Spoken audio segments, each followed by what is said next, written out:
Eileen McGuckian is in our next story as Rockville is preparing for a very special anniversary next year. We caught up with Eileen to find out what exactly a sesquicentennial was all about. And this is coming in at our number 10 story.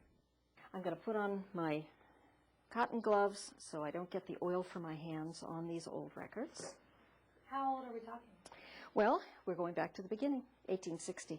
Actually, I'm taking an opportunity to look at Rockville's government through the eyes of incorporation, and I'm looking at 1860 and trying to figure out why in the world people wanted to incorporate it in 1860. I mean, what is a town of 365 people thinking about when they're incorporating?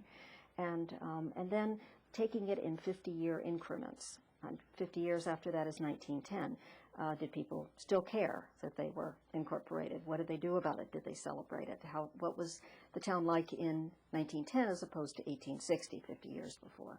And then I'm going another 50 years into 1960 and looking at the centennial, which Rockville did indeed celebrate with a bang. So we'll talk about that.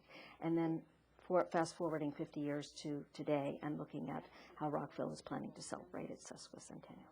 The materials that are here range from the beginnings of Rockville in 1860 up until almost the current day. Whatever the city clerk determines is no longer used on a day-to-day basis comes over here for safekeeping. And as an historian, I'll tell you how pleased I am that they are indeed kept safely and that future historians can use these. And I very much appreciate being able to use these for this research.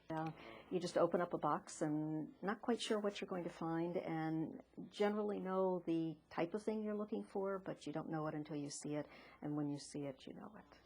Another thing that happened to Rockville in that first 100 years, and this is probably, along with incorporation, the most important things that ever happened to the town of Rockville, and that is that Rockville was selected as the county seat in 1776.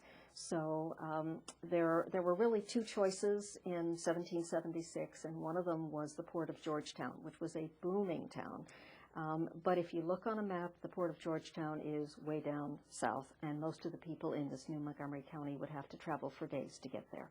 So they were looking for someplace central, they were looking for someplace on an established road, and Rockville was at a crossroads.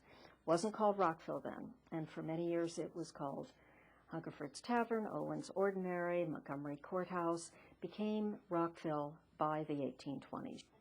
What I think this does, even better than that, is to look at the history of Rockville over that 150-year span of time through the perspective of Rockville government. So what does Rockville government do? How has it changed? How has it affected our lives? Not just the fact of incorporation, but just having a government so close. The actual 150th anniversary happens on March 10th, 2010, but there will be a whole year's worth of activities to celebrate Rockville. Check rockvillemd.gov/events/150 to learn all the ways you can get involved.